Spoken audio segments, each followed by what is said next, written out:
And welcome everyone to our weekly call. I will just share my slides for you, so hopefully you can see those on your screen.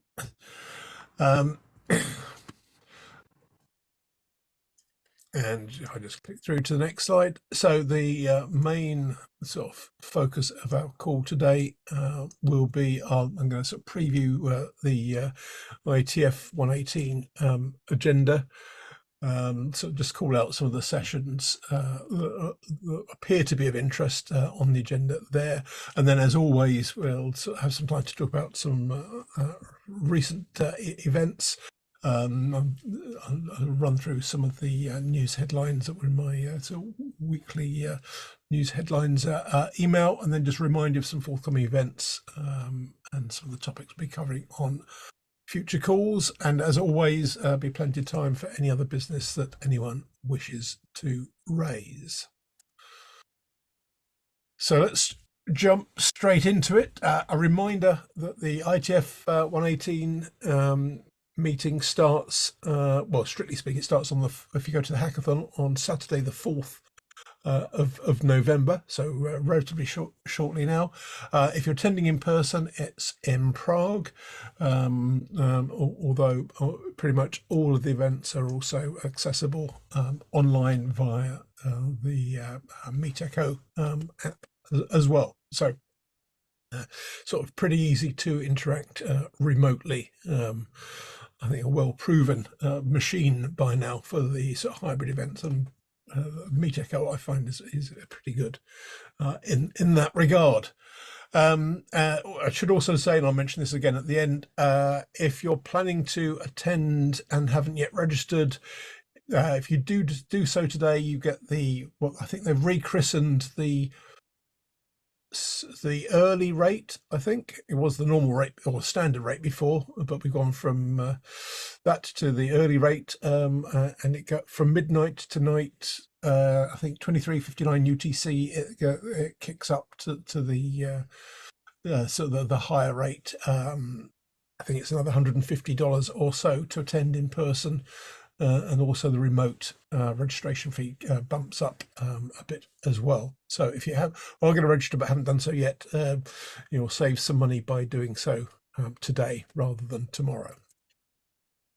Anyway, in terms of the agenda, the sort of pre-meeting, if you will, as always, the Internet Engineering and Planning Group holds its 2-hour session on the Sunday morning. So if you're in Prague on the Sunday, you can attend that session, which is more operationally sort of orientated typically. I should say, by the way, with pretty much all of these sessions, the agenda for the individual sessions is not published yet. So I'm just going to call out when they are to signpost them, but you'll need to keep an eye out for the sort of detailed agendas to determine whether it's worth your while to attend the specific ones. But as I say, the IEPG, as always, is running on Sunday morning, 10 till 12 local time. If you're a new participant, which in IETF terms is you've attended 5 or less meetings in person, then you can register for a new participants quick connections session on the Sunday afternoon between 4 and 5, but you do need to register for that in advance. And then there's a welcome reception from 5 till 8 p.m. Because there's not a local host signed up this time round, I assume that unlike the last couple of meetings, it will be a cash bar. So anyone that's attending in person, take cash or be disappointed and thirsty. Also on the Sunday, there's a hot RFC lightning talks, which sort of overlaps with the welcome reception. For anyone that's not been to that, it's usually quite interesting. Anyone can sign up to it. You get 4 minutes to sort of talk about a topic likely to be of interest to the community, but they're pretty tight on the 4 minutes. So it's pretty punchy. So quite a useful way of seeing what is on people's minds. Pretty time efficient in that regard. So you can either stay in the welcome reception or move probably next door for the hot RFC lightning talks at some point on the Sunday. I should say, by the way, I'm going to rattle through these. If anyone thinks I've missed anything important, please interrupt me. Sort of raise your virtual hand, put something in the chat, or just make a noise, and I will pause. And I'll pause at the end as well. Okay. Moving into the sort of the main week, Monday, when the events really start properly, there's a sisters networking event, which is targeted not exclusively, but in large part at the female participants at the IETF, which typically make up around 10% of the total. So there's a sort of networking event sort of before the main sessions kick off on the Monday morning. And then in terms of the structure for the week, I should also say that to accommodate demand for sessions, there are 4 separate sessions each day. So there's stretching the length of the days slightly to accommodate more sessions. That said, session 1 on the Monday, from the things that are of interest to me, is particularly congested. So sort of dispatch is usually a worthwhile session to go to in session 1 on the Monday. We get a sense of sort of things of interest through the week, but that clashes this time with 3 others of interest to me, which are the decentralization of internet research group, so one of the IRTF sessions, which usually focuses, as the name would imply, on centralization and related topics, but from a research perspective.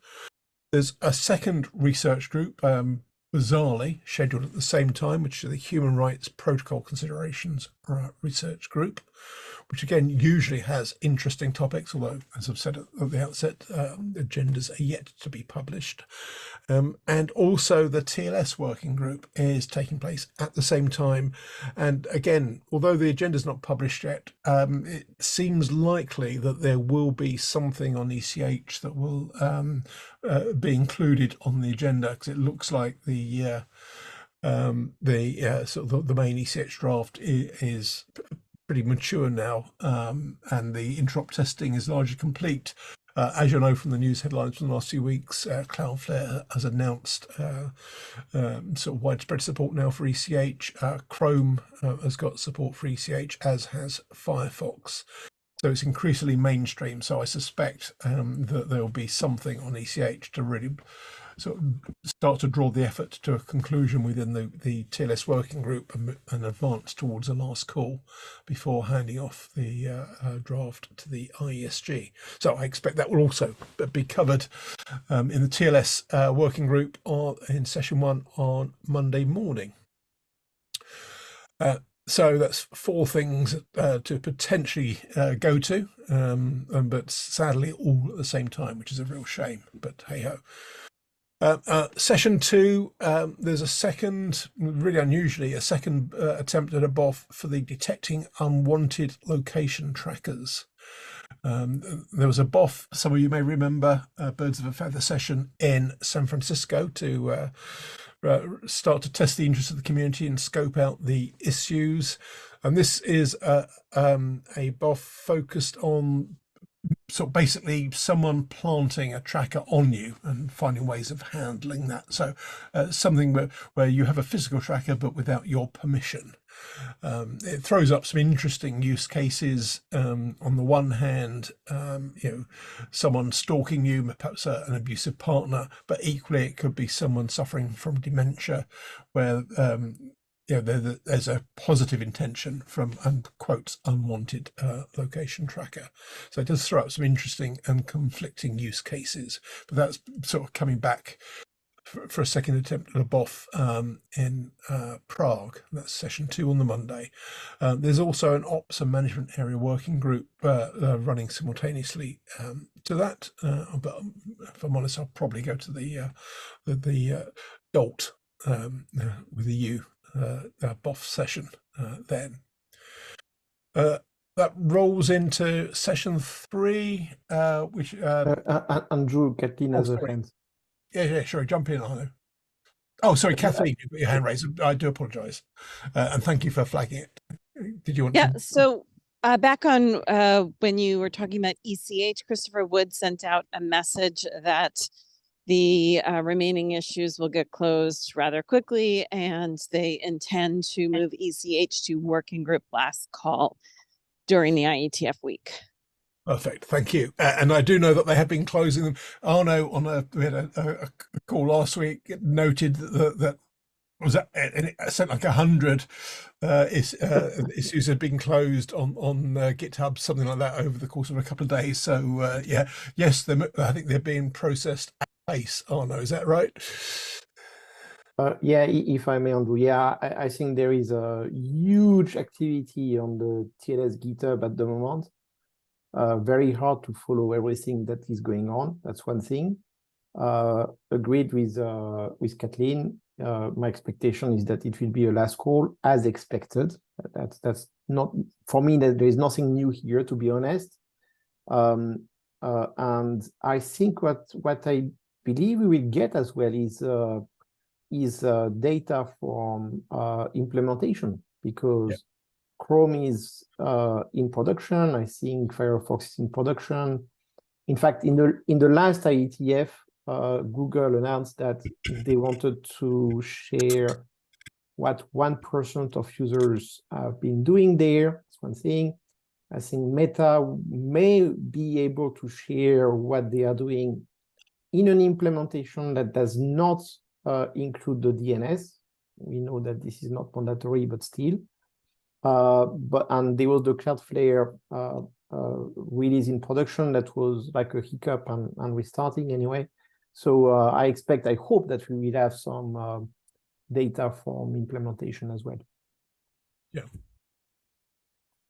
Yeah, so yeah, it's good. I hadn't seen Chris's message, Kathleen, so thanks for highlighting that. But yeah, that's pretty consistent with the rate of progress that's been made, as Arno just outlined. So that makes perfect sense.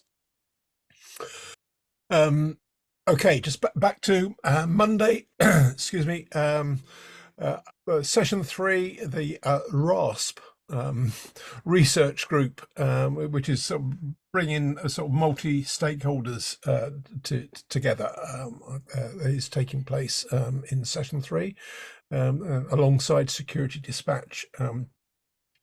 Depending on the sec dispatch agenda, I'll probably go to the RASP working group, but obviously I hang fire until that we see the specific agenda come out for sec dispatch, because there's often a lot of interesting stuff on there as well. So hard to predict at this stage, but absent anything particularly interesting there, then my sort of default will be RASP working group, given the multi-stakeholder aspect of that. I didn't pick up anything of immediate interest in session 4. I may have missed something, so if anyone is aware of something, please shout. But I also wanted to flag again for new participants, with registration required, there is a sort of a new participants dinner on the Monday evening. So anyone that's attended 5 or less in-person meetings may wish to register for that, just to and make some new contacts. So the young and vigorous participants, like Arno there, he's raised his hand. He's obviously going to register. And normally I'm a very early bird. Just to add that there is a security area direction open hour at lunchtime as well. Okay. Yeah, good point. I must admit, I didn't look at all of those. I've pulled out some of the non-working group sessions, but we'll almost certainly miss some. So thanks for that, Arno. I'll probably annotate add some of those to this as well before I send it out. Oops, sorry, going backwards.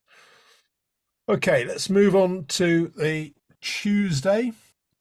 I should say, by the way, I did notice, compared to the last couple of meetings, there seemed to be more birds of a feather sessions this time around, which I think is a really good thing, to potential new topics of interest.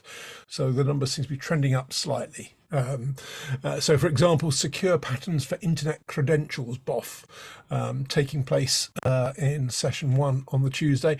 Unfortunately, there's no charter for it yet, so it's sounds interesting. I must admit, I've not been following the mailing list for it, but without even a draft charter, it's other than inferring what it might be from the title, it could do with a bit more detail, and like a draft chart will be quite helpful. So yeah, that looks of interest. If anyone has been following that on the mailing list and can add anything, please feel free to do so. That does coincide with the Quantum Internet Research Group, by the way, at the same time. Very topical, given a few news items which we maybe come on to in a few minutes. But in essence, that's focused on how to design and build quantum networks, which I think that's going to have legs for a number of years, certainly. So quite good to see that. So those are the two that caught my eye in that first session on the Tuesday. And the break on the Tuesday then, so the break between sessions 1 and 2, apart from having lunch, there's an environmental impact of internet technology session taking place. So this is a new innovation for the agenda this time, I think, which is being tested, which is to put some topics in the breaks as well that people can go to should they wish. But obviously it does impact on the lunch time for anyone that does that. And I'm pretty confident without having a local host, it'd be a case of take your lunch with you should you wish to eat, because I'm sure there won't be free food there.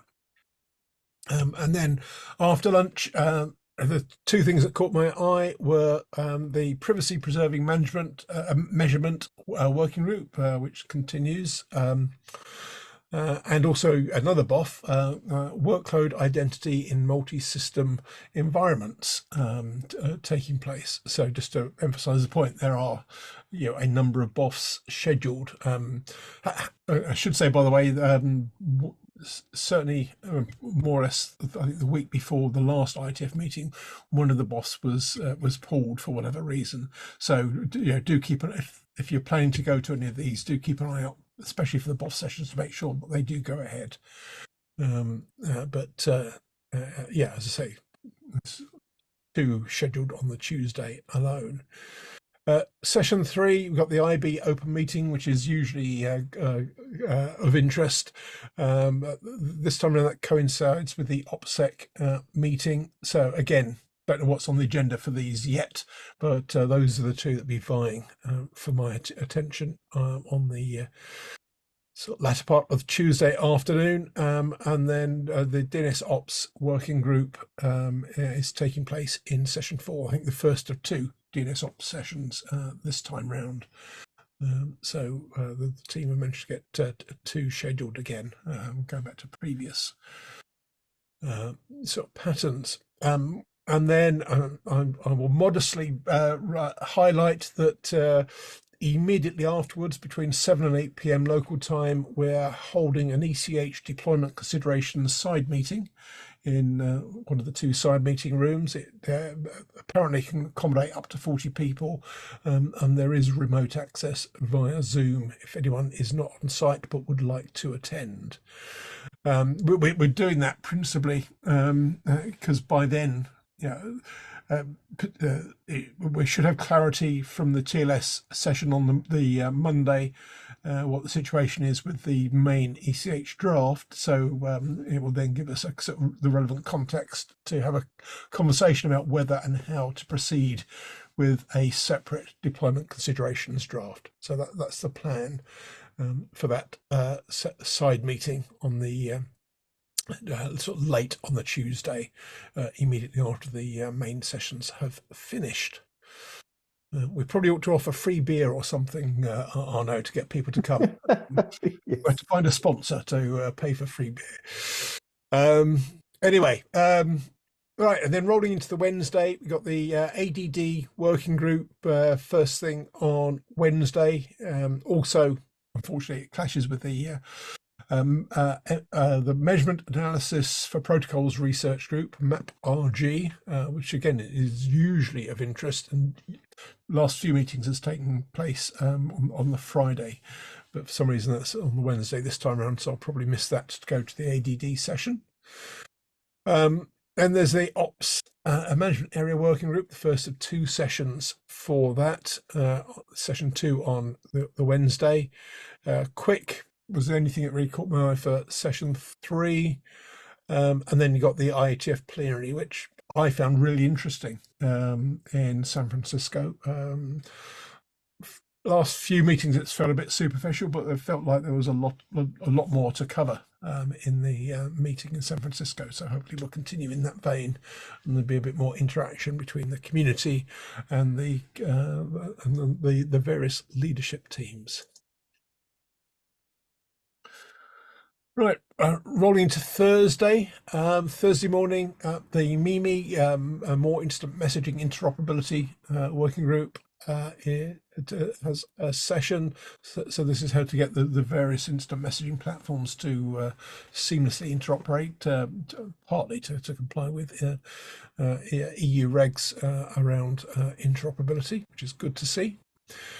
Sisters are hosting a lunch on the Thursday for the Sisters community, and then session 2 on Thursday we got the Gen area dispatch, and also Maddiness, the MAC address randomization is holding a session.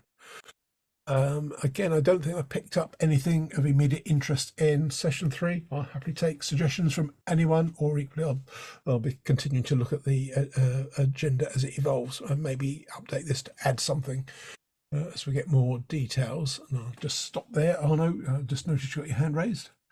Yeah, just to share that at 11:30, for those who are in international standards, there is a liaison coordinators office hour. And I must say the last one was particularly difficult. So I will have to go to this one. Yeah, and I remember you and others mentioning that afterwards. So yeah, I'm sure that will be quite interesting.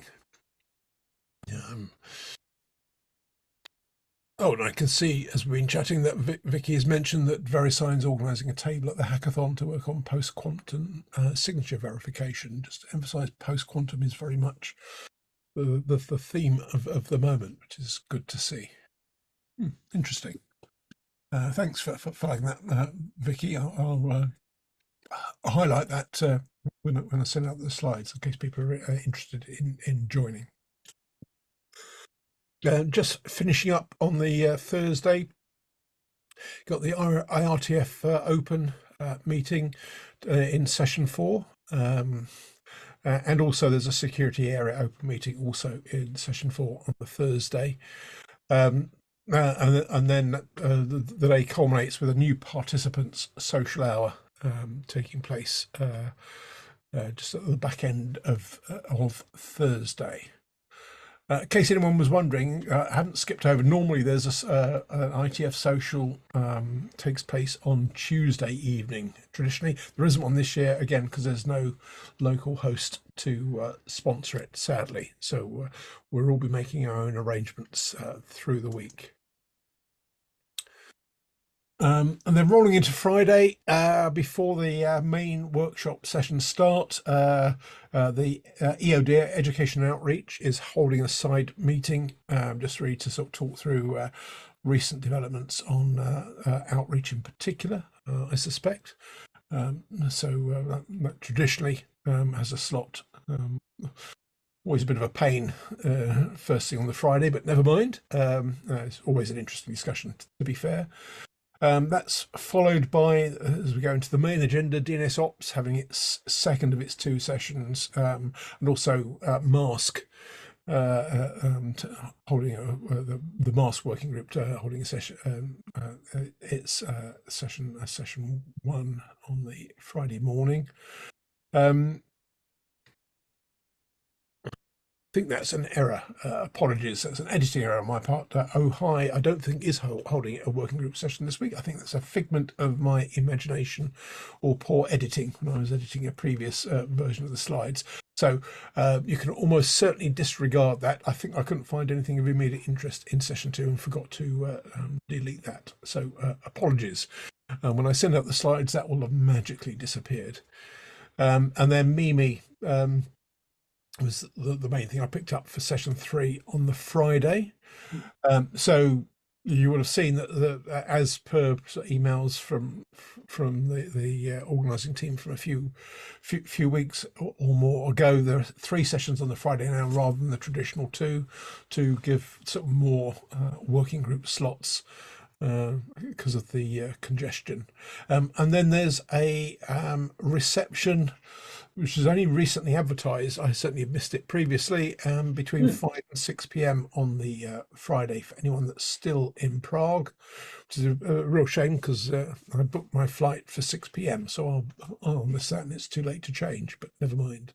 But if you're still there, there is a social of sorts for an hour on the Friday after the close of the main agenda. Oh no, did you want to jump in? Yeah, it's very strange because Mimi has 2 sessions.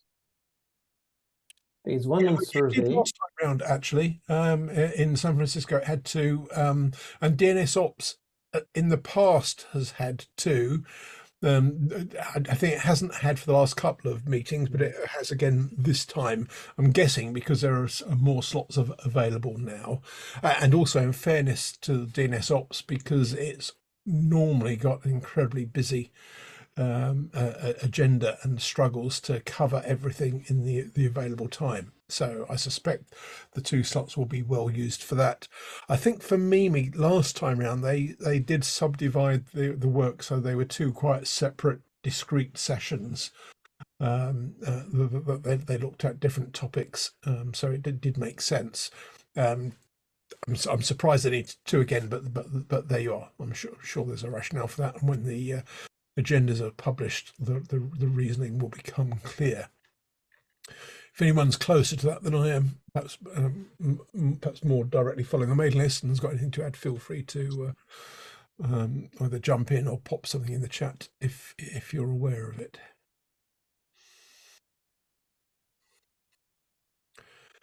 But if not, those were my initial selections of things of obviously pandering to my personal interests, things of interest from the IETF agenda. I will sort of update the slides a bit just to correct a couple of obvious errors before sending them out. I didn't list dance. Tao just responded to your question in the chat, but I'm happy to add that in. And any other suggestions that anyone has of things you think I've overlooked. So either pop them in the chat or drop me a line and I will be more than happy to add them in. And as I said at the start, obviously, usually about a week beforehand, the actual agendas for the individual sessions become available, and then you're better placed to judge we should the best use of your time if you are participating. But I think there were less than a handful available just yet. Yeah, I've just seen Tail's comments. I will add those to the dance to the Monday 4th session, and any other suggestions that people have. So other than, yeah, as I say, pop things in the chat if you think I've overlooked anything important, I'll happily add those in. But unless anyone's got anything else you wish to say, I will then move on to some of the news headlines. Not seeing any hands raised, so I'll assume not. So, okay, let's change tack then. So that gives you at least a sort of first cut of things that you might find interesting in Prague or remotely if you join. So let's change tack onto some of the recent headlines. As always, I mean, these are all in the headlines email that you would have received this morning if you're on the mailing list. If you're not and you want to be, ping me an email separately or put something in the chat and I'll happily add you. But as I was sort of perhaps hinting at, Cloudflare have announced support for post-quantum cryptography in a tranche of their products, and with support for other products to come, such as Cloudflare DNS not available yet, but that's due to get support for post-quantum cryptography quotes soon. There's a blog post I think, late last week, if I remember rightly, and there's a link to that there, as well as the story which just summarizes some of the salient points from the blog post. So post-quantum support is increasingly a thing, which is interesting to see. I'm not going to go through all of these as they are in the weekly email, but other ones I'll highlight even Chrome's support for IP protection, which, if you read the details, to me is a frame relay like feature for the Chrome browser.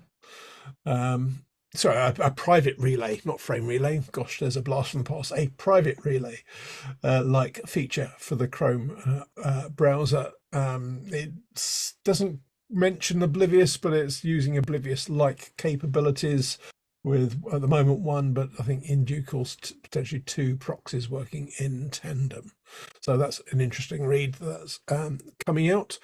There's also just the bullet point at the bottom there. Jeff Houston even wrote an interesting post on the APNIC blog, just in the aftermath of IGF and Nanog. He just put some thoughts around internet governance with some very interesting, at least to me anyway, sort of historical context before looking at where he thinks we are now. Sort of spoiler alert, I think he's unimpressed with some of the current status, but also looking at the way forward as well. So if you have a quiet moment and are interested in such things, that's a good read, in my opinion. The other one, which been a couple of sort of responses on the mailing list, was an article by Robin Marks of Akamai looking at some of the challenges ahead for HTTP 3.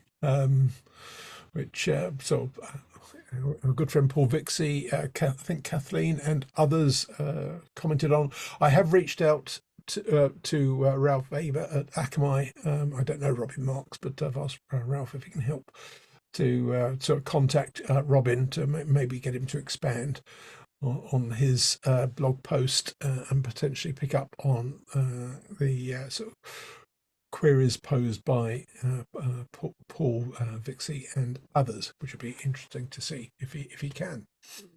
And then finally, just to depress everyone on the privacy front, a really interesting article, or more than that, is a more academic piece looking at handset privacy. And unsurprisingly, there's a whole bunch of data that goes from your iOS or Android handset to Apple or Google, respectively, be that telemetry or other stuff. And the article sort of details what data goes on a very regular basis from your handset, sort of calling home. Which, in my humble opinion, some of the stuff which is been done in the IETF to encrypt data sort of hides a lot of this traffic, so it's really hard for a user to know what's going out from your handset back to the operating system vendors.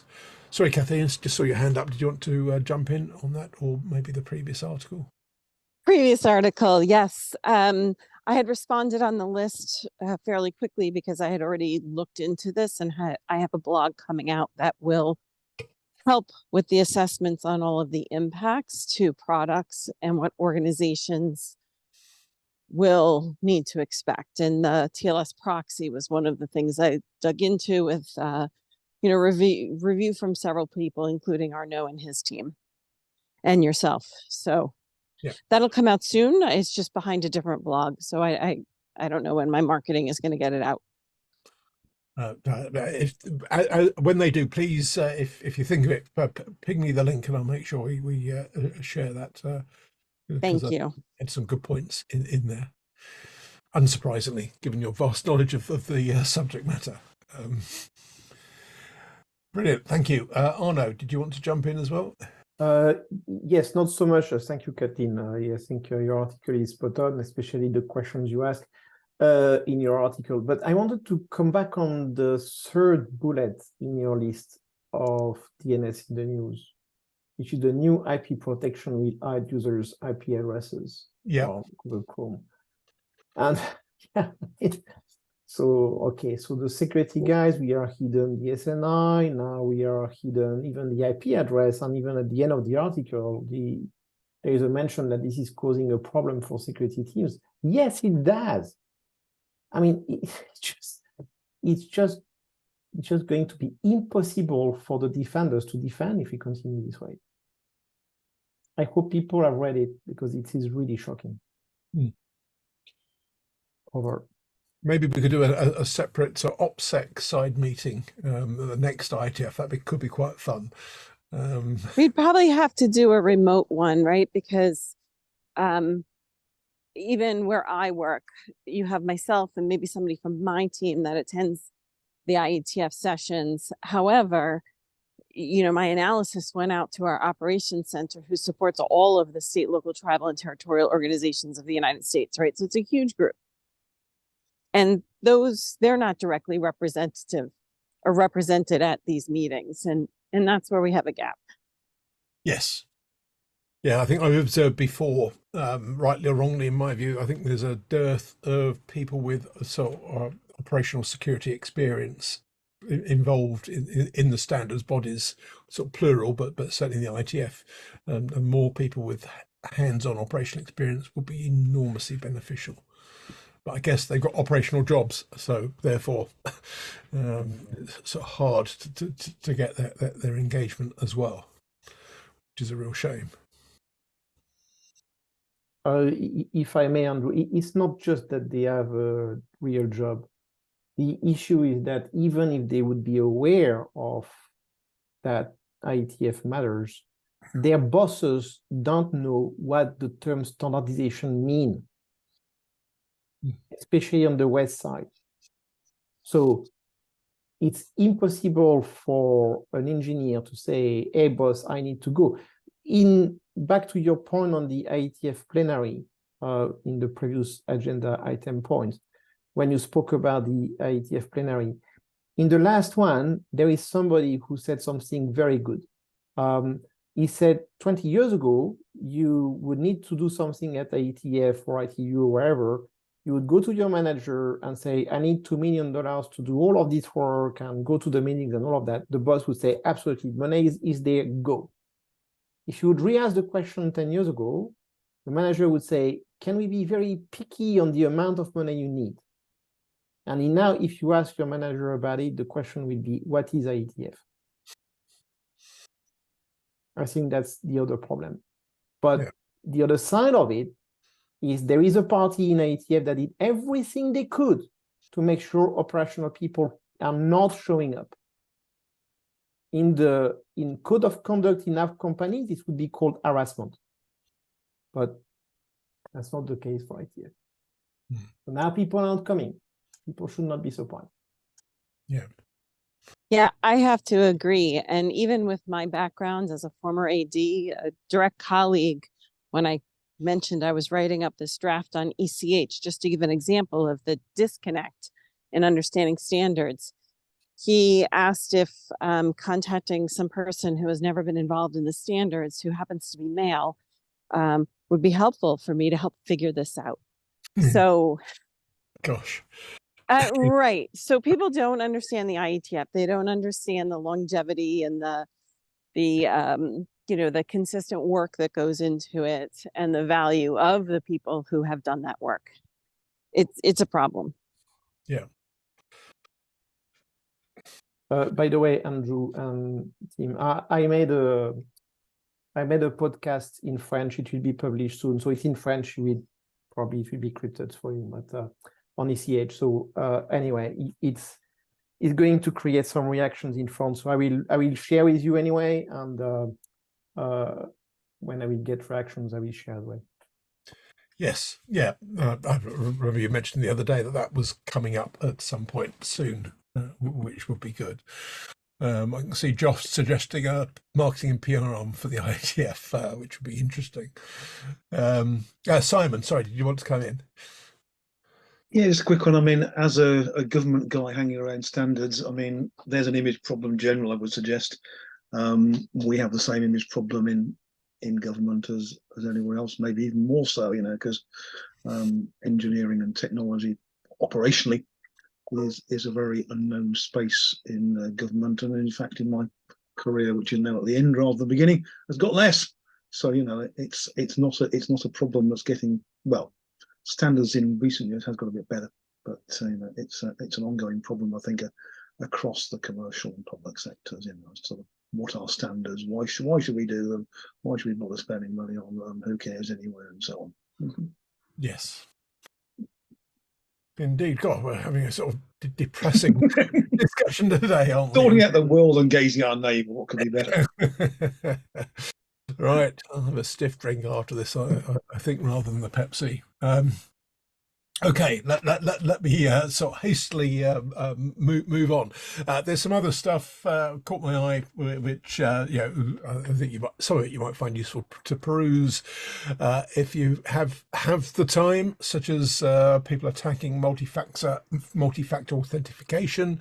There's a couple which I find really interesting, if again somewhat depressing, on sort of AI and its sort of its impact on, as one of them from Politico is titled, "The End of Photographic Truth," for example. So generative AI, the implications of it are amazingly significant, and I think we're just starting to realise. I think there's an AI summit in the UK next week, if I remember rightly, so no doubt there'll be more stuff coming out of that on some of the sort of longer term implications, but there's a few things there, some of which you may find interesting if perhaps you find yourself on a plane or something, looking for stuff to read.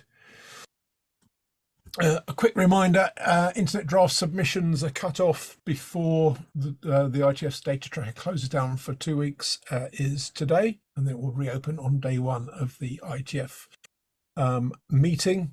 And as I said earlier, today 23:59 UTC, I think, is the deadline for the current registration fee, and if you leave it till tomorrow it will be somewhat more expensive, and that's 23:59 UTC, I think, but don't rely on me, do check that if you're sort of planning to register.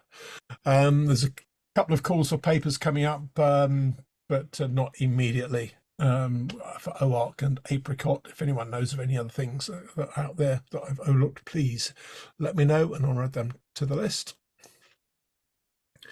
I've added a whole bunch of new meetings, so there's a lot coming up over the next 12 months. So I'll leave you to peruse those at your leisure, but there's plenty of things to do should standards and similar meetings be your thing over the coming year or thereabouts. And you don't have to follow ITU, Andrew. Yes, so that's without even adding things. That would double the list. Yes.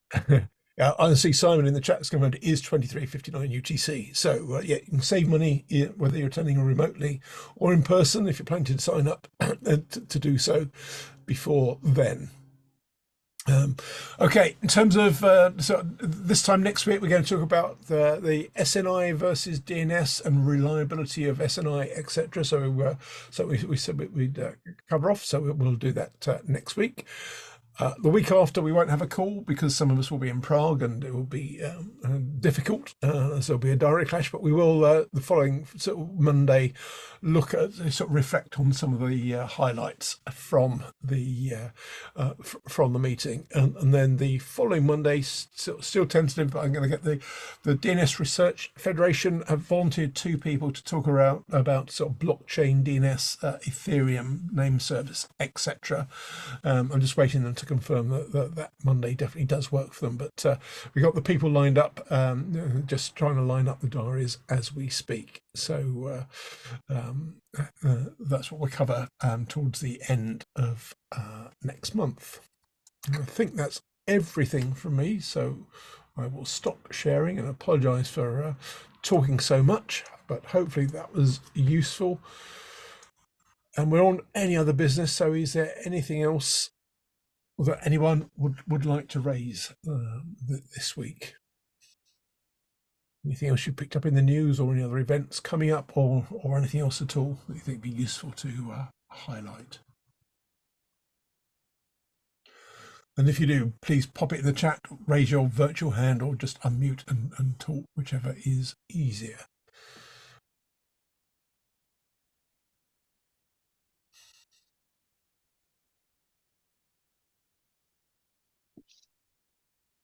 Not seeing anything at the moment. I'll just give it another few seconds in case anyone does.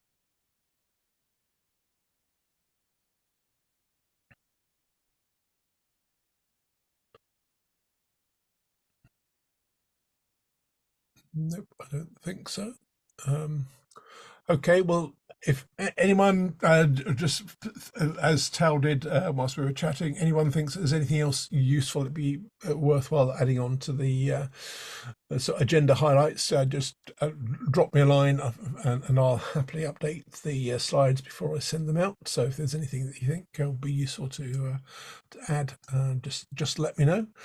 But other than that, expect to get the slides. I'll possibly leave it till the end of the week to see if some of the agendas start to become published, because if they are, it makes it a bit more useful to highlight some of the specific topics that different working groups are covering. But other than that, if you are going to Prague, I look forward to seeing you there, if not before. But other than that, have a fantastic week and look forward to a very interesting call next week talking about SNI and DNS and related matters. But have a great week and see you all then. Thanks, everyone. Thank you, Andrew. Very useful. Thank you. Thank you.